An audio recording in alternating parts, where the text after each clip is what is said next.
Hello, this is Lisa Russick and Misty Lord with the podcast We're All Psychic, and we have an insanely incredible guest today. Oh my God, I'm so excited. And Misty set this up, and I'm so proud of her because I am so excited. We have Nichole, who is from the podcast A Psychic Story, with us, and we have a question for you to start off with. Misty, would you like to ask? Nichole, do you think that we're all psychic? Of course I do. That's why I have a podcast called A Psychic Story. I think that we all have psychic abilities, psychic senses. Our intuition really is instinct. And the way I like to explain it is that if we think of our physical, mental, and emotional senses, there's mirrors psychically or intuitively to those. So a lot of people talk about them as the clairs. It can get confusing even for me. But yeah, we all have at least one of the 9, if not all of the 9 psychic senses and intuitive abilities. And yeah, I obviously what are the 9? I've never heard it broken down before. Yeah. So again, if you think about it as the physical, mental, and emotional, so we can see, hear, taste, smell, touch, feel physically, feel emotionally, think, and know. And all of those all have a sort of bridge, so to speak, in terms of our telepathy and our psychicness and how we communicate with each other and we communicate with other energies. Okay. That kind of reminds me of that septemics stuff that we talked about. We had a podcast with someone who had this idea kind of wrapped around, or, he had a book about it. And just kind of reminded me of that, like his list. So it's like kind of similar in some of his parts of his book. So yeah. And the one that's new to me that I wasn't really understanding as much, because I was going through most people talk about the 6. And then when I was doing the podcast, I heard my guides and angels say 8. And then as I was writing a book, they said 9. And I was like, you could just keep adding. Like, we got to teach them this one now. Yeah. What's the 9? Yeah. And the one that I would kind of threw me. Yeah. The one that threw me for the loop is the touch, because physically you can feel certain things. People get chills or you will feel sick sometimes. You can feel the spirits, like right. But then there's touch. And I always thought the touch was the same as physical, but it's not. It's different. How would you, I know it is. It's different because you don't see it. It's something there. It's like ectoplasm. Well, how would you explain that to someone who has had that happen, but doesn't know it's happening? You mean the touch part? The touch feeling. Yeah. Like, oh gosh, I've never had anything touch me, any energy or entity, but that's because I have pretty strong energetic boundaries. Yes, that's good. How I would explain it is that I think some people have explained to me where they'll feel like a breeze, or they'll feel almost like angel wings or feathers, or they'll actually feel someone put their hand on maybe your shoulder or your hand. I've had some people explain that they actually feel like somebody physically holding their hands or even giving them a hug. So those are all literally the physical touch that you would get. Maybe from a person is also how somebody would feel it. Yeah, exactly. Yeah, I agree. Totally. I've had it happen before. So I had a psychic reader tell me that my ancestors would let me know they're around by brushing my face very gently. I was like, that's never happened. And then I started noticing it was happening. It's always happened to me all my life. Just this really gentle caress of a fingertip. That's very sweet. Back of a finger, just going like this. At least you know what it is. Now I know, but I just never paid attention. I just thought it was whatever. Yeah, it never creeped me out because I'd been there all my life. I just thought I never even paid attention to it anymore. That's why I started noticing it. I was like, is that what that is? Mm-hmm. It's amazing sometimes when you become aware and cognizant of something, and then all of a sudden it repeats, or you're thinking that's actually what that was. Okay, great. Years down the road. Yes, exactly. And I'm still counting butterflies. Oh, look. Yeah. I saw 3 yellow butterflies when I was going to the beach. My favorite is like a yellow butterfly. So butterflies are an amazing sign. Yes, they are. So with your podcast, what made you start your podcast? What motivated you to do it? Yeah, well, I have an episode about this on A Psychic Story about this very thing. It's called My Story, but I would listen to that. Okay, so for your listeners, I will share that here, is that I had gone through a lot in my life spiritually. I had always stayed close to my own intuition and how that guided me from a little kid all the way up until adulthood. But really what started to happen before I did the podcast was I was really feeling a disconnect between, or containers, I should should say, between my spiritual self as well as then how I was showing up to other people that didn't understand my spirituality, primarily my coworkers and my PR and marketing job. And I was just going through what you could call a heavy night or a dark night of the soul, another level of a spiritual awakening. And I kept praying every night when I would go to bed to my guides and angels. I mean, to the point where I was crying, just, I'm so miserable and I don't know why. I have everything I've asked for. My health, my friends and family are really great. My job is thriving, all the things. But yet I was miserable. And so I would just pray, like, help me. Is this a depression? Is this that? What's going on? And one night after, and I would kind of sort of hear the message, but I was ignoring it. And the message that was sort of coming through was, you need to do more about your spiritual abilities and you need to tell everyone about your psychic abilities. And I always thought you don't have to necessarily tell everybody all of your stuff. The people that need to know will know, and you'll ultimately know how to from there. Right. But so I then finally, it was almost like a piece of light in a container cracking open where I said, okay, you've said this several nights in a row. What do you mean by that? And I just very clearly heard, you need to start a podcast. Now, this was when podcasts were somewhat popular. They weren't super popular, but they were just starting to kind of gain in popularity. And so my logical part of my brain said, is this just me wanting to start a podcast? But also, it sounded like a lot of work. Yeah. So I thought, again, I kept asking more questions about, okay, so you want me to do this podcast? What do you mean? And they said, you need to do a podcast. I got the name crystal clear. It said A Psychic Story. And I said, okay, well, I kind of laughed thinking, surely somebody out there has either a website or a book or a podcast called this. And so anyway, I was very tired and they were just giving me all of this download. They'd be my guides and angels. And so I said, all right, in the morning, I promise you, I will look it up. And of course, when I did the next morning, none of it existed. And I just started to get even more downloads, about like what to do. And then the fear set in, then the fear of, oh my gosh, I have built this entire PR marketing career of Nichole Bigley, helping other people and executives talk about their careers and professions and lives. And I have never said to a client, that magnitude, oh, and by the way, I'm psychic, or, oh, and by the way, this is why I do so well at this. Right. Yeah, exactly. And so my ego was really kind of pushing me to say, people are going to say that you're nuts and crazy, all that. The reputation you've built is going to tank. You're going to lose clients. You're going to get fired, all these things.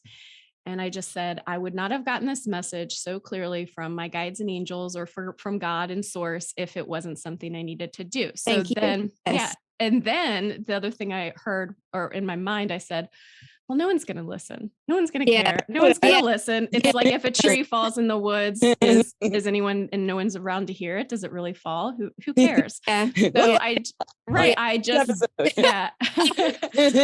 so I just did it. And then we can talk more about it later. But I just honestly thought no one would listen. And that was the me getting over the fear part of telling and speaking my truth in a more of a larger platform. But the reason why it was so important for everyone out there is that the message that I was hearing was, there's so much misconceptions around what a psychic is. I called a supernatural podcast, but really supernatural is just the natural not yet explained. Exactly. So at the heart of it, it was really to help people connect and guide. And when I say connect, with each other in community, but also to hear other people's stories so that they could relate and feel more comfortable about leaning in and embracing their own truth. Yeah, I wanted to meet people. That's another reason.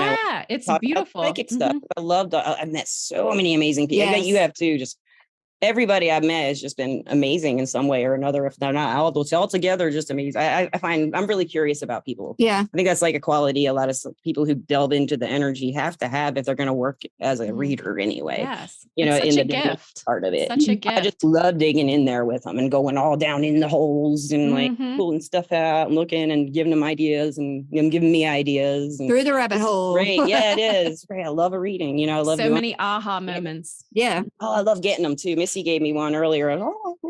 Thank you, by the way. You're welcome. I think I said thank you, but I can't remember. I was just kind of like, oh, that was good.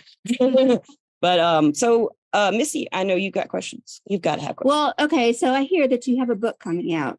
That's right. Yes. The little bird told me. Little birdie. Oh, well, so that's another kind of fun little bridge, or how my spirit team connected with me. I'm sure you guys have similar practice when you are in the process of getting ready for a session with a client, or when you're ready to even get information for your own self and connect with your higher self. And so I was in the process of preparing for a client session in the psychic world and connecting with the other side. And part of it, what I was getting was them needing to communicate more with an alignment with their higher self, but also with their spirit team. So I'm writing down some things that I'm getting before this call. And then I very clearly heard, similar to the podcast, you need to write about us.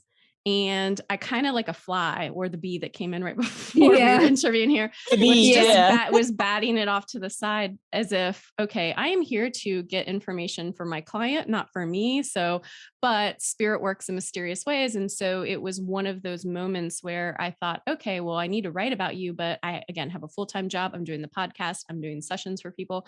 I don't have time to write a book. And it was right at the time where I was in the process of setting very strong, clear, energetic boundaries because I was. When was that? I'm just very curious. It was around late summer, early fall of last year. I've been doing it since 2021 at the fall, the winter, the summer, fall. And it's brutal. Are you a Taurus or an Aquarius by age? I'm a Pisces, Aries, Leo. Wow. Okay. Well, Leo's the ones that are all the fixed signs I've been reading in the astrology. According to astrology, I've been going through it since 2018, but especially this last couple of years, for making boundaries and putting away the old people who are not good for us and bringing in new people who are great for us. For like a few years, it's been going on. Has it been like that for you? Well, then? No. Well, in terms of energetic boundaries, let me back up here a little bit. I kept hearing it was important for us to have spiritual hygiene and cleansing and making sure we had routine and practice. Then the next thing I was hearing was, because you get themes, I'm sure, just like I do. Yeah. But then a lot of the themes were making sure we emotionally are feeling things and allowing ourselves to transmute it. And then there's all of that. So those were two primary themes that were coming up in sessions, but then the one that was really coming up for other people. And usually if they come up for other people, it's also a message for me. Yeah. Or it's a message collectively for all of us. Because again, there's time frames that happen and containers of things that happen for us energetically to process. But I say all that because I had been hearing energetic boundaries and telling people, but then I was like, am I actually practicing these energetic boundaries and what do they mean? Yes. And what my spirit team, And so, and I kind of, and this is for everyone listening, I was making the mistake that if I heard a message or I felt a calling, that I needed to do it right then. And I needed to do it right. Yeah. Raise your hand if you're feeling that. Yes. Oh my gosh. And so sick, like physically sick. Yeah, exactly. Yeah. And so then when I got that message, I said, no, I am not writing about you. I have too much. Then what happened after that, girl? Because I know that happened. You were not on your right path. Right. I said, no, I'm not writing about you because here's everything I have going on. And I said, however, I will write about you if this was me doing the strong energetic boundaries.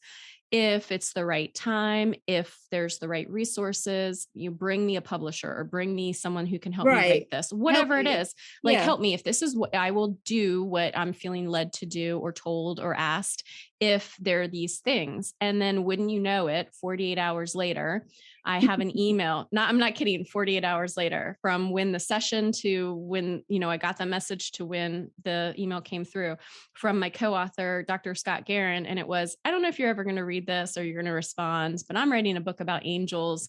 And I've written the part about religion and psychology and science, but I don't know anyone. I can't do it myself about how to connect with them and how to communicate with them. And would you be interested? And I just laughed.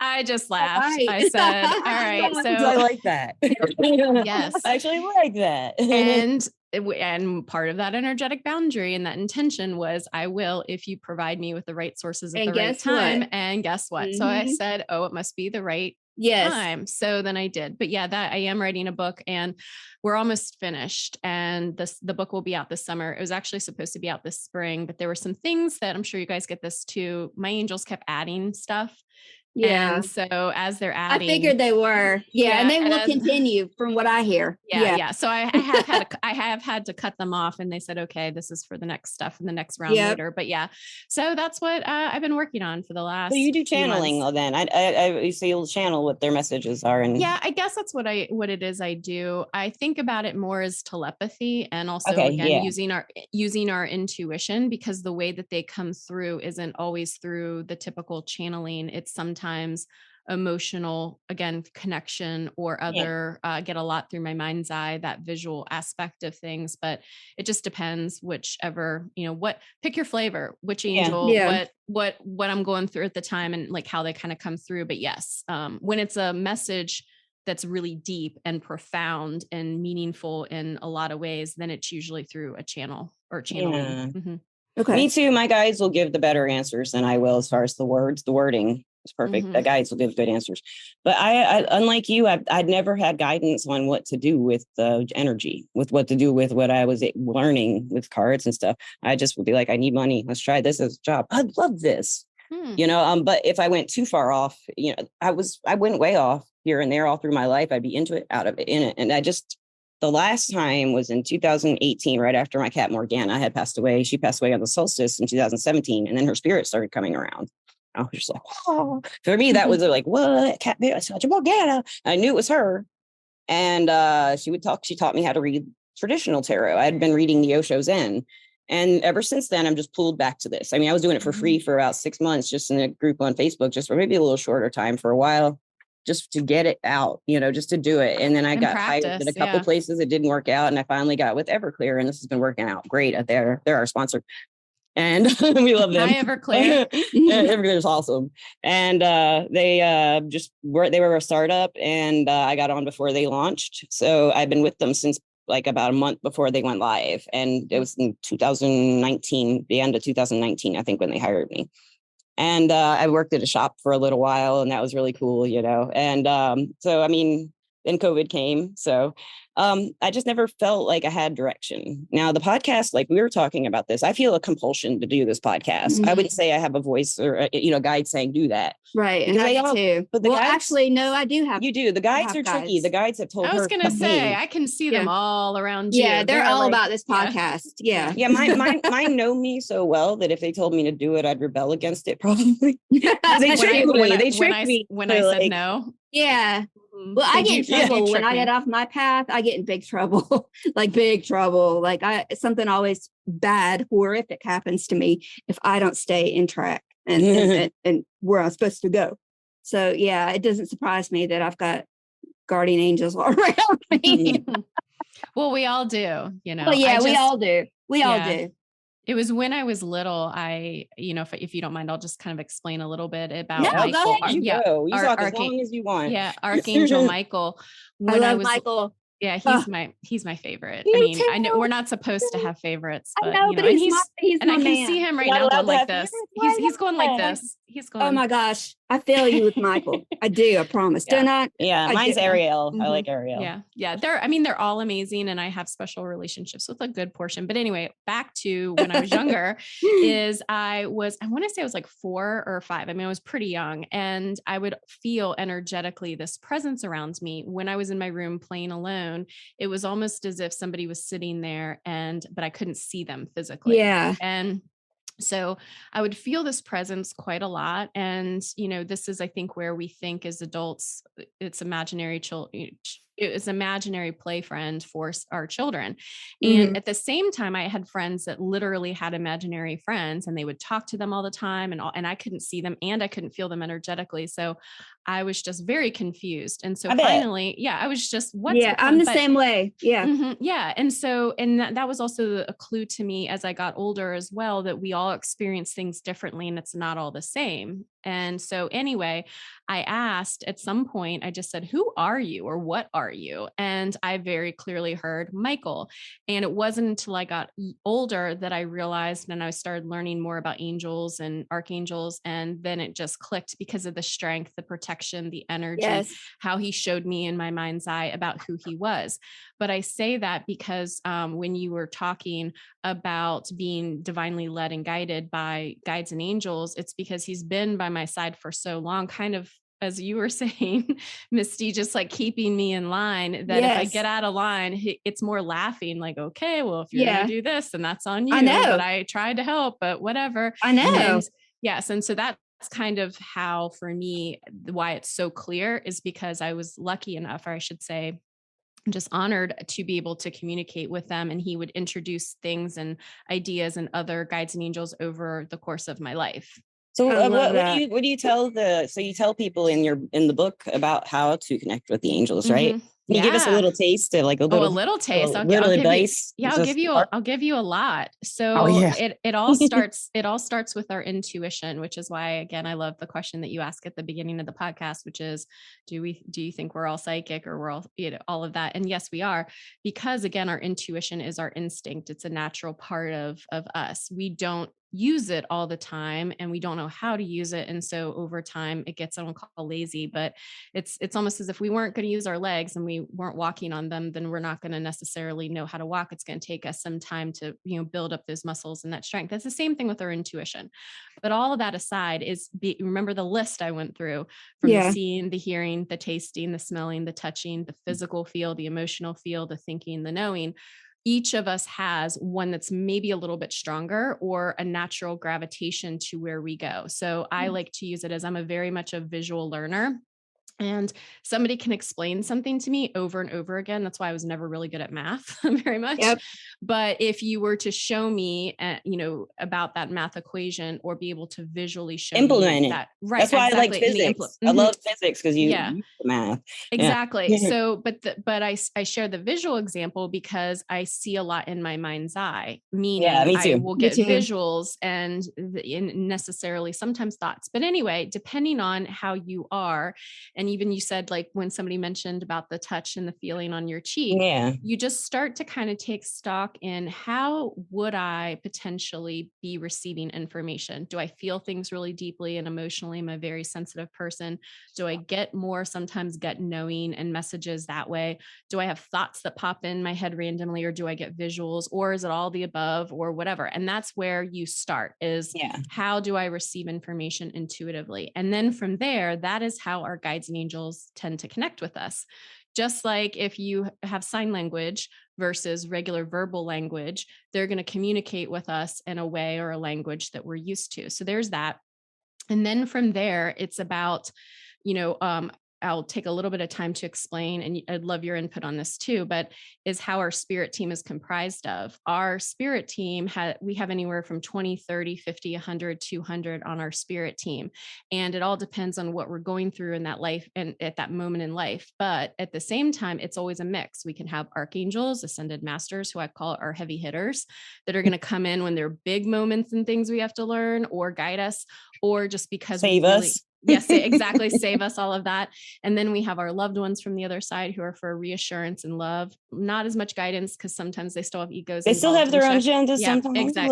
Exactly. But they're still there. And then pets as well, our animals. And then we have, our guardian angels, which Michael explained to me are, some practitioners feel differently about this, but how he explained it to me is that our guardian angels, we have contracted with, which is why they can intervene on our behalf, because we've already agreed as we came into this life that we're going to team up with them, and they have been part of other past lifetimes. We've worked together, so we make really good. Yeah, that's how it's been explained to me. Yeah, I like that. Okay, good. Yeah, and this is my opinion, right? Just based on my experience and what I've been told. But that's what I've been told too. Yeah. Same thing. Okay. Me too. So that's kind of how, in a very simplistic form, how our spirit teams comprise. And the reason that's important is because archangels and ascended masters, and by the way, archangels have never incarnated here on earth, unless there's two in particular, but we won't get into that have. And then there's ascended masters. So think like Jesus Christ, which, may be blasphemy, or because some people think of him as a god, but Jesus Christ, Gandhi, Mother Teresa, people who have lived here, and then over time, and over time, healers and spiritual, they've ascended, hence them being an ascended master. They but on the other reached nirvana, side, or they ascended. It's like a lot of different words for that. So the best way to explain that ascension for an ascended master is I'm trying to find a good way to put it. It's like they went to heaven and now they can go anywhere. Let's put it that way. Yeah, exactly. And they help people anywhere at the same time. They've done their duty. They have no time. They live in a place outside of time, it seems like, because they can be in a million places at once, doing a million different things. Yeah, they can. Mm-hmm. And I love the Ascended Masters. I'm so glad you brought that up. Yeah. And so that is where, I share the distinction, because really at the end of the day, Source says it doesn't matter. We're all connected. We're part of the divine's within us. But as a human being and as a spiritual being, I still like the definitions in some ways because it helps me understand and get better at refining my intuition and then also connecting with these beings. Yeah. And so both ascended masters and archangels need our permission because we have free will and choice to interact with us. So while they may be standing by the sidelines ready to engage with us, unless we tag you're it, they're not going to be able to necessarily come in and help. I've always heard that you got to ask before you can receive, as far as like the angels are concerned. I've always heard that. Yes. But again, remember, our guardian angels can do, for the most part, what we need to, because we've already given them that permission. So that's the first step is second step, actually. One, understand your intuition and how they can communicate. And then two is to give them permission. And so I always like to start out. And that was, I think, why Michael finally was able to communicate with me was I said, "Who are you?" And yes, I need you to communicate. You had a question. I had a question. Yeah. And so over time, I've refined it and would love to hear how you guys do this. But I usually say I'm calling in my guides and angels. And I always add in the caveat 100% divine light, love and light, only because I just like to do that. I don't think you really have to, but I do. I think I would. I would. Are you talking about like preparing for a client or a spiritual? For myself. Just protection. For myself, I usually will burn a lot of sage and or different kinds of sage for what I need it for. I have oils that I'll use sometimes that I make. Or I will just say, "Hey, Sam," like I just did. I just said, "Hey, Sam," because you said that. And I was like, "Hey, Sam," he's my main spirit guide. I was like, "Can you help me out right now? What can you do for me to help me out?" And he took my tremor away. It's still there a little bit, but it's not like it was. It just went, and my voice stopped quavering. Can you hear it? Yeah. He just calmed me down, and he gave me I have just really bad nervous system issues. And he just let it all just kind of slowly start easing up. And so, I mean, for me, a lot of times I ask them and they won't help because they want me to figure it out. Now, Sam's always been there, and that's his main thing as a teacher. One of the ways he works, he tells me he's a teacher guide. And the main way he works, especially with me, is to let us figure it out ourselves. They'll guide here and there, kind of push you in the right direction, he will. But if I need to talk it out, he'll talk it out with me or not, or just sit there and listen. But he doesn't when there's a big decision to be made, nobody interferes. Like Morgana, Sam, no spirits come through, no ancestors come through. Nobody's like, "You got to do it this way," because I think exactly. Yeah. But you called them in, or you gave a specific question, which is permission. And I'm assuming, and they will answer me. "No, we really want you to figure this out. It's important that you do." They will tell me that. Yeah, it's really important that you word this right, or that you do this. It's because you need to learn from this too. Is usually what the message is when they won't answer. I have to learn something about it too. Yeah, I can see that. And one of the ways I work when I do readings is I try to get my clients comfortable enough to say the issue themselves or the solution themselves when they're comfortable enough to address either one. And so it works for me too. If it comes out of my mouth first, I will feel better about it. Like I came up with it. Yeah, they're just giving you little droplets. Yeah, and I learn better. You say you learn visually. I'm not very visual. I just don't notice things very well with my eyes. But I hear. I love my ears. And I can feel the energy really well. I don't see the energy, but I feel it. So I'm seeing an aura around you, and it's really cool. I've been working on that though since I did an aura photograph. I've been on and off working on it, but I did not. I listened to that episode. That was fun, man. You had to do it if you haven't done it. That was cool. Oh yeah, I have. We'll get into. I want to get into that in a second, but I do want to finish just that first thought. Absolutely, So the intuition and then the permission, i.e. what I say is I call in my guides and angels of 100% divine love, light, and sound. And then I say, whatever that is that you were talking about. So in instances, whether it's with a client or myself, every day I ask, I wish to receive clear messages that are succinct. And I say clear because they can be all warbly and I don't understand. Oh, And yeah. succinct, Yes, I'm clear. a direct person. So I like bullet points. I do And too. so I need to try that. Yeah. You should. So- Clear. Yeah. Ask for So that I say too. clear and succinct. And then I usually add on something, you know, like it's for my best and highest good, because we can also get messages that are clear and succinct, but if it's not meaningful or it's not going to impact me or another person, then why bother? Right. So Right. that's kind of the steps that I take. Those are some boundaries you made. It Yeah, sounds exactly. like the download stopping and Mhm. stuff. Yeah. Mhm. Exactly.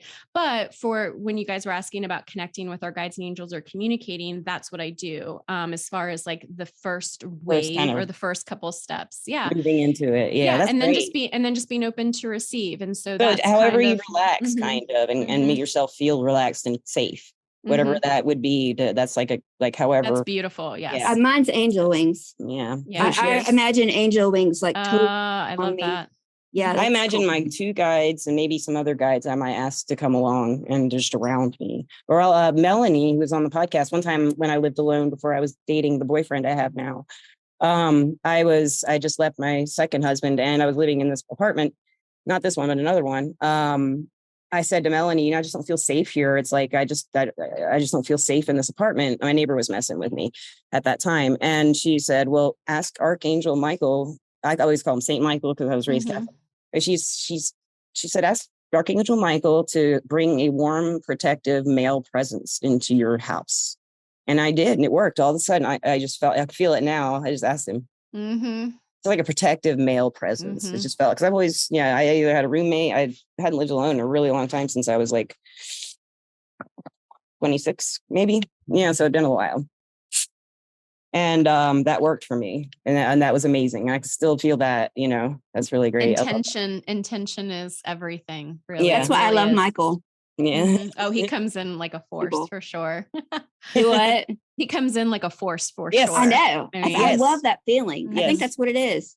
Mm-hmm. And he's there for everyone. It seems like everybody can Everybody can get a piece of him. to Michael. Yeah. A piece of you get a piece of that Michael. Yeah. That Saint Michael. When I was little, I thought that he was my boyfriend. There you go. I was in love with That's a Sam. good relationship. When I didn't know he was a spirit guide, I wrote a book about him. I just figured I got to do something with this because I was like, obsessed with him and I wanted to find him. I was like, I'm gonna write books about him. That'll do, because I knew it wasn't real. I wasn't, no. But once I heard the term spirit guide, I was like, whoo. There's a word for it. Mm-hmm. Exactly. And the internet wasn't as informative. And when I figured that out in 2001, but I got some information that I had to work with then, and it helped a lot, So you were saying auras. So what we were both seeing your aura green. I see yellow mainly. Yeah, green and yellows and that's cool. Magentas and whites. And I see the white, see where her headphones are. It looks like there's yellow coming spikes. That's how I see it. Yellow all over. And then right around that yellow is like white. Yeah. Or it's flips flop back and forth. It's like white to yellow, white, green. I see some green and magentas. Well, the white would be for healing, and usually when I'm in my light worker mode. But what's the yellow? I forget. Yellow is like optimism and wisdom, teaching. But you were just teaching. Yeah. Oh, yeah, that's true. Yeah. Okay. Now. Yeah. You got a lot of yellow. Yeah. Yeah. So that's cool. And magenta is also like it's a healing energy too. It's more of like a heart healing. And from what I understand, it's also like a more aggressive healing, and not like aggressive. There's no such thing as aggressive healing. It's more. Give it to me.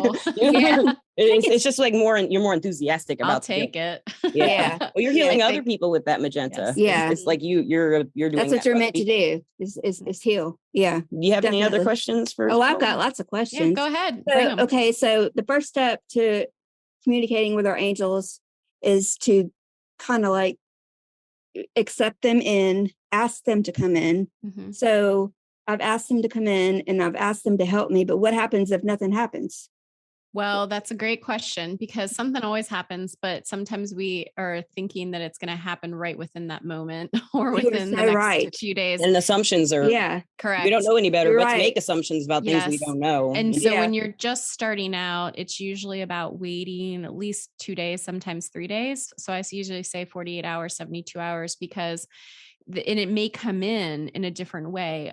Again, that's why I go back to the intuition. How do you receive information? Most people will say, I want to, messages that are clear and succinct. Okay, I'm waiting. Crickets, you can cue in the crickets. Impatient. But But it may be where, just like we were talking about with Michael, at one moment during the day, you just feel insanely protected and very grounded and very peaceful and very calm. And it just comes in a moment where either you need it or you're thinking, where did that come from?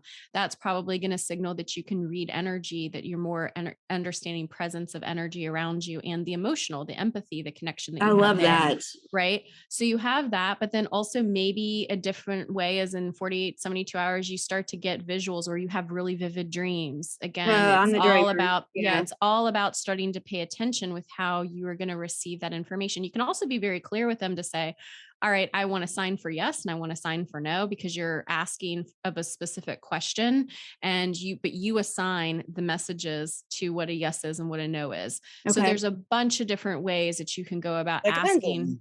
Kind of like exactly. She's really good with the pendulum. Mm-hmm. Yeah. So you can do it with the nature. Yeah, I can. So, why not? Why not? But you mentioned butterflies, for example. So maybe you ask to see a butterfly when a loved one is near, or they do. I've done it before. Yeah. With butterflies. There was like so friggin' many one time. I'm telling you, I felt like I was in a wonderland.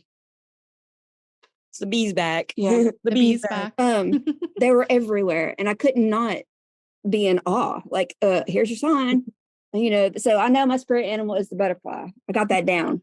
Mm-hmm. That's all I know. But when I see a butterfly, though, I think of like somebody that's passed or somebody helping me or something, Yeah.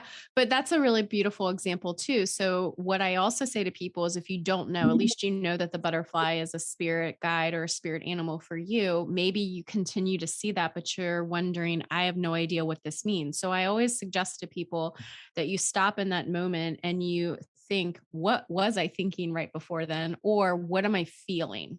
How does this make me feel? Or is there something that pops in your mind, like a thought or something visually that pops in your mind's eye? Mm-hmm. Yes. Yeah. That's okay. Let them go. Sometimes and that's when I do my best work, really, is through thought, but it's so hard to put that ego aside, it's just. And in the beginning, so when we talked about, even when you said, well, what if you don't get a message or you don't get a sign, there's that period of time to wait. But also when you start to practice and it comes in more and more, and I'm sure you guys have experienced this, it comes in almost like a rush. So you could have all kinds of you're aware thoughts. of it when it comes. Yeah, you're aware, but you can't distinguish. You don't understand what it means. Right. It's coming in at all angles. And that's what I call the filtering process, where you're starting to understand and filter things. And this is also when I tell people, this is the energetic boundaries, but this is also how you start to define things. We have what I call our own spiritual language, our own soul resonance. Mm-hmm. And so again, our spirit team communicates with us on that, but this is when we refine the language. So an example would be, let's say you have really vivid dreams and you like having those vivid dreams, but you want to understand what that looks like. Then you can say the next day to your guides and angels, higher self, I really enjoyed getting those dreams and I want to continue to have vivid dreams. Bring me more of that. However, can you make it X, Y, and Z? Right. Or detail it out. Again, bullet point it out as far as what you want. You're negotiating a little bit with them. So that's another way. Mm-hmm. I love that. Yeah. I need to get more into it doing that, because I know I can. You know what I mean? You just never given that option before. That's really cool. I like that. I knew I'd learn something good today. And then I learned a lot of good stuff today. And then speaking of bees just came up outside my window. No way. I swear to God. Yeah, they're all like messengers. These big fat carpenter bees. They don't sting. Is it a carpenter bee? It's a sign. Mine's a big bumblebee. That's what it is. But it is a big bumblebee. They're the same thing. The bumblebee and the carpenter bee. Mine's right here still. He's hanging. Yeah. But they don't sting. They burrow into wood and make holes. That's like screen porches made of wood. So they like it here. Yeah. Yeah. Well, that's their home. That's their home that we're part of. He's got one over there too. Yeah, well, they're everywhere, but it's true. It is weird that we both have a giant bumblebee issue or situation. But anyway, Nichole, where can listeners find you? We got to hear about this. Where can they find you? Yes. We need to know. They can find me on a psychicstory.com. That's 2 S's in between. And also a psychic story on Instagram, Facebook, Twitter, TikTok, YouTube. I mean, I try to keep it as simple as possible. Okay. And those are the best places. There's also a 1-800 number, which is 1-800-880-1881. And they can email contact@apsychicstory.com. If you call the 1-800 number, you can submit your angel stories and then you can be featured on a future episode of the podcast. That is such a good idea. That's so I awesome. love that. What a good idea that is. There's only 2 episodes so far as the taping of this or the recording of this. And that was another thing where the angels were saying, yes, let people call. We need to start listening to our angels because we're missing stuff. I bet you. Yeah, that's awesome. What a good idea. And I love angel stories. That's like my favorite thing ever. And you can submit any story, really. I mean, it could be about a loved one. It could be about a spiritual experience or an awakening you had. But the angel stories are the ones that have definitely been coming in hot and heavy. Yeah, that's going to be the best. Oh, that's going to be so successful. Yeah, I love that. That's awesome. Yes. We always love to hear about angels. Oh, they do wonderful things. I will put this information about Nichole in the description of the podcast, listeners and watchers, and you can clicky. I think it's so magical. You can even click on the phone number and it'll dial it for you. I think that's so cool. I didn't that's even what know. they make the numbers like that. Sometimes they'll give me a number that's as long as a phone number, and my phone wants to dial it, like an order number or something. Cool. You know, that's awesome. I learned something new. Yeah, it's an Android phone, so that might be why. When is your book coming out? Yeah, when's the book come out? In the summer, early summer. So any day now. I mean, this is May as we're recording this. Well, let's shoot us an email and we'll let the listeners. Oh, and I forgot there is there's a book or there's a website for the book. It's lookingforangelsbook.com. So if you go on there and you sign up to subscribe to the newsletter, you'll be alerted when it's available. But that's right. If Michael stops giving me stuff to write, then I can finally send it to the publisher to publish it. Yes. Settle down. We want to read the book. Well, it's lucky it's not Gabriel. Gabriel is one of my go-tos too, especially. Yeah, I bet he's a muse for writing. He's a communicator. Yes. But I'll put everything you ever wanted to know about her in the description or where to find her anyway. And lastly, I would like to thank our sponsor, Everclear. Everclear is an advice app where you can get advice from psychics and empaths, so you can get the clarity you need to create the life you deserve. And thanks, Nichole, for coming. Thank you, Nichole. Thank you. Any last advice to the listeners? Any last advice to the watchers? I would just say the one tip I wasn't able to get to when we were talking about communicating with our spirit team and guides and angels is when you receive a message, be in gratitude of that message, even if you are doubting yourself, even if you're questioning if it was a message that you received from the other side. When you're in gratitude, that shifts all the vibrations and frequencies and puts you back into that frequency or channel to connect with them. So gratitude, and hence gratitude for your podcast and for our spirit team for connecting with us. And that's the last thing I would like to say. Yes, I would like to second that. Thank you very much. Thank you, guys. Have a great evening. Thank you so much for watching and listening, listeners. We love you.